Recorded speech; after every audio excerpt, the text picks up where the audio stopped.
Welcome to Vikas IQ. উচ্চ মাধ্যমিক তথা এইচএস অ্যান্ড ফাজিল অর্থাৎ স্কুল বোর্ড এবং মাদ্রাসা বোর্ডের দেখো তোমাদের স্পষ্টভাবে বলে দেওয়া হয়েছে clarification regarding HS semester 4 question pattern.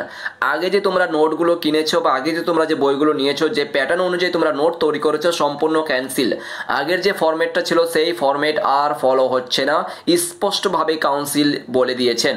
এইখানে দেখো ক্লারিফিকেশন রিগার্ডিং এইচএস সেমিস্টার 4 সম্পূর্ণ অফিসিয়াল বিজ্ঞপ্তি, মানে এক কথা বলতে গেলে নোটিশ, মেমো নাম্বার দেখতে পাচ্ছ, এই তারিখে প্রকাশ হয়েছে। এটা হচ্ছে মেমো নাম্বার, ঠিক আছে। দেখো এখানে প্যাটার্ন কি বলেছে, তোমরা যে ইতিপূর্বে নোটগুলো তৈরি করে রেখেছো সেই নোটগুলো কিন্তু সত্যি কথা বলতে আর কোনো কাজের নয়। তোমরা যে বইগুলো কিনে রেখেছো সেগুলো আর কোনো কাজের নয়। কেন দেখো, অর্থাৎ যে প্যাটার্নে তোমাদেরকে দেখানো হয়েছে, যে প্যাটার্নে তোমাদেরকে পড়ানো হয়েছে সেটা কিন্তু আর কোনো কাজে আসছে না। আমাদের কি দেখতে হবে, প্রথমত দেখো বাংলাটা দেখছি শুধুমাত্র এখন, পরবর্তীতে সমস্ত সাবজেক্টের প্যাটার্নটা কিন্তু খুব শীঘ্রই আমরা বিকাশ সাইকোর তরফ থেকে আপলোড করে দিচ্ছি ওয়ান বাই ওয়ান। মূলত দেখো প্রথম হচ্ছে তোমাদের গল্প থেকে, এটা যেহেতু আমরা আগে থেকে দেখেছিলাম এটা ঠিক আছে, বহাল আছে, আগে যেমন ছিল 5 নম্বর ওখানেই কিন্তু ওই প্যাটার্ন ওল্ড সিলেবাসটাই, মানে ওল্ড প্যাটার্নেই কিন্তু আছে। মূল চেঞ্জেস হচ্ছে এই জায়গাটা দেখো, কবিতাতে চেঞ্জ হয়েছে, পূর্ণাঙ্গ সহায়ক গ্রন্থতে চেঞ্জ হয়েছে, এবং বাংলা শিল্প সংস্কৃতি ইতিহাস, যেটা সবচেয়ে বেশি জটিল বলতে যেতে পারো। কারণ জটিল কেন বলছি না, এই কারণে যে এটা সিলেবাস বড় আছে। ইতিপূর্বে তোমরা দেখতে পাবে যে গল্প বলো, কবিতা বলো, নাটক বলো, পূর্ণাঙ্গ সহায়ক গ্রন্থ বলো, এর 3 গুণ রয়েছে। এর 3 গুণ রয়েছে বাংলা শিল্প সাহিত্যের সংস্কৃতি ইতিহাস, এত বড় সিলেবাস রয়েছে। আর এই সিলেবাস থেকে তোমাদের দিবে কত নম্বর? 5 নম্বর দিবে। মানলাম ঠিক আছে 5 নম্বর, কিন্তু এই কোশ্চেনগুলো ভাঙার কি দরকার ছিল ভাই বলো তো? এখানে তোমাদের মাত্র একটা কোশ্চেন দিবে, এখানে একটা কোশ্চেন দিবে।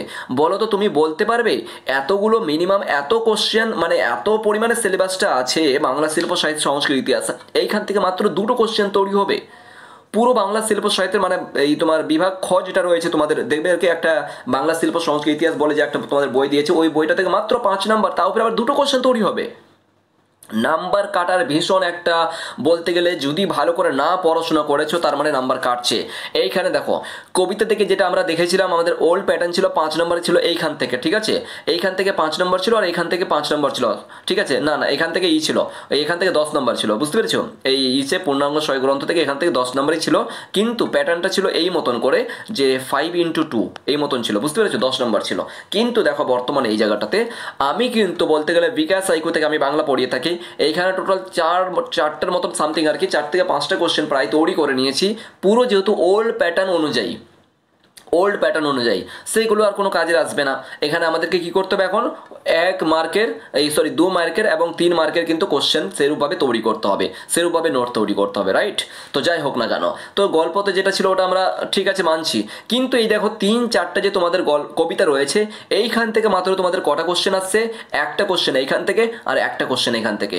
মানে কত বড় একটা মানে সমস্যা বলতে গেলে বলো তো, যে স্টুডেন্টের মাথায় কতটা প্রেশার তৈরি করাচ্ছে। দেখো এই মাত্র 3-4টা কোশ্চেন, সমস্ত বলতে গেলে সমস্ত কবিতাগুলো পড়ার পরে তারপরে তুমি 2টো কোশ্চেন কমন পাবে ওইখান থেকে, মাত্র 2টো কোশ্চেন। আর 2টো কোশ্চেনের জন্য তোমাকে পুরো এখানে কিন্তু কবিতাগুলো ভালো করে খুঁটিয়ে পড়তে হচ্ছে। সেম টু সেম নাটক, ঠিক আছে মানছি, নাটক তো এখানে কমন পাবোই, এটা তো মানে 200%, 2000% বলা যেতে পারে, সমস্যা নেই, নাটক তো কমন পাবোই, কারণ নাটক তোমাদের শুধুমাত্র নানারোগের দিন আছে, এটা ওল্ড সিলেবাসের। মাত্র আমাদের কাছে বিকাশ সাইকো থেকে মাত্র 3টা নোট আছে, বাস 3টের মধ্যে যে কোনো অবস্থায় 3টের মধ্যে যে কোনো একটা নোট আসবেই। এসেছে 2024 এসেছে, 2025 এসেছে, এবং 2023 যে PDF নাম্বার 3 আছে সেটা কিন্তু, ঠিক আছে। যাই হোক, এবার সামনে দেখো পূর্ণাঙ্গ সহায়ক গ্রন্থ থেকে এখানে দেখো কি বলেছে, এখান থেকে 2টো কোশ্চেন, এখান থেকে 2টো কোশ্চেন, আর এইখান থেকে তোমাদের 2টো কোশ্চেন, এই দেখো 4টে কোশ্চেন তোমার আসবে। তো এখান থেকে পূর্ণাঙ্গ সহায়ক গ্রন্থ, এই তোমার রবীন্দ্রনাথ ঠাকুরের লেখা আছে, ঠিক আছে, কয়েকটা পার্ট আছে, মনে হয় 3টা বা 4টা পার্ট আছে, সেখান থেকে টোটাল তোমাদের এখান থেকে মাত্র 4টে কোশ্চেন আসবে। কতটা পরিশ্রম করতে হয় এখানে তুমি একবার বুঝে দেখো, একবার খালি কতটা পরিশ্রম করতে হবে এই জায়গাটাতে বলো, তাই না? সেই জন্য কিন্তু এখন থেকে সিরিয়াস হয়ে যাও, পড়াশোনা শুরু করে দাও। ভালো রেজাল্ট করতে গেলে, র্যাঙ্ক করতে গেলে, স্টার মার্কস পেতে গেলে বা লেটার মার্কস পেতে গেলে ভালোভাবে কিন্তু খুঁটিয়ে পড়তে হবে, তাছাড়া আর কিছু করার নেই। যেটা অলরেডি মানে কাউন্সিল বলে দিয়েছে, বা যেটা আর কি মানে কি বলবো, যে প্যাটার্ন দিয়েছে সেই প্যাটার্ন অনুযায়ী কিন্তু আমাদেরকে কাজ করতে হবে, আমাদেরকে নোট তৈরি করতে হবে, স্টুডেন্টকে গাইড করতে হবে, তাই না? আর কিছু করার নেই আর কি। ইতিপূর্বে তোমরা যে বইটা নিয়েছো ইত্যাদি ইত্যাদি সেগুলো কিন্তু পুরো সেই প্যাটার্ন আর ফলো হচ্ছে না। বাংলা শিল্প সাহিত্যের সংস্কৃত ইতিহাস ভীষণ একটা মানে কি বলবো জটিল, অবভিয়াসলি জটিল বলা যাবে। কারণ কি, কারণ ভীষণ পরিমাণে একটা বড় সিলেবাস। সেই বড় সিলেবাসকে দেখো কত ভাগে ভাগ করেছে এখানে। ওখানে তোমার গান আছে, তারপর তোমার দেখবে সাহিত্য আছে, তারপরে তোমার ওখানে দেখবে তোমার সংস্কৃত আছে, বাংলা সংস্কৃত আছে, বাংলা গ্রামার, বিভিন্ন টাইপের মতন করে ওখানে কিন্তু মানে মানে ভাগ আছে আর কি। বুঝতে পেরেছো? এখান থেকে একটা কোশ্চেন, এখান থেকে একটা কোশ্চেন, এই মাত্র দুটো কোশ্চেন আসবে তোমার। বুঝতে পেরেছো? শিল্প থেকে মাত্র দুটো কোশ্চেন আসবে। এবার তুমি বলো তো, তোমার যদি প্র্যাকটিস না থাকে, তোমার কাছে যদি টিচার না থাকে, তোমার কাছে যদি কোনো গাইডেন্স না থাকে, তাহলে তুমি কি করবে ফাইন্ড আউট করবে বলো? এখান থেকে দুটো কোশ্চেন আর এখান থেকে দুটো কোশ্চেন, মানে গল্প থেকে বলো তুমি কীরূপভাবে তৈরি করতে পারবে। সেই জন্য কিন্তু তোমরা চাইলে অনলাইনে ক্লাস করার জন্য বিকাশ সাইকোতে যোগাযোগ করতে পারো। আর প্রবন্ধের ক্ষেত্রে এটা 100% বলেছি, প্রবন্ধের ক্ষেত্রে তোমরা কমন পাবেই তো পাবি, 200% গ্যারান্টি কমন পাবি। কেন? আমাদের একটা ফরম্যাট যেটা তৈরি করে রেখেছি, যেটা জীবনীমূলক বিশেষ করে কবিতা মানে আর কি লিখতে আসে সাধারণত, মানে রচনার ক্ষেত্রে, সেটা কিন্তু আমরা তোমাদেরকে প্রোভাইড করব। আগে প্রথমত আমরা জীবনীগুলো প্র্যাকটিস করব, ঠিক আছে? তা সত্ত্বেও যারা আর কি উইক স্টুডেন্ট, যারা আর কি পড়াশোনা করে না বা আর কোনো, তাদের জন্য বলতে গেলে একটা ব্যাকআপ পয়েন্ট এখানে 10-এর মধ্যে 10 পাওয়ার জন্য, ঠিক আছে? তো কিরূপভাবে প্রবন্ধটা লিখতে হবে সেটাও বলে দেবো। এটা কিন্তু 200% গ্যারান্টি, এটা কিন্তু কমন পাবোই, আমরা পাবোই, ঠিক আছে?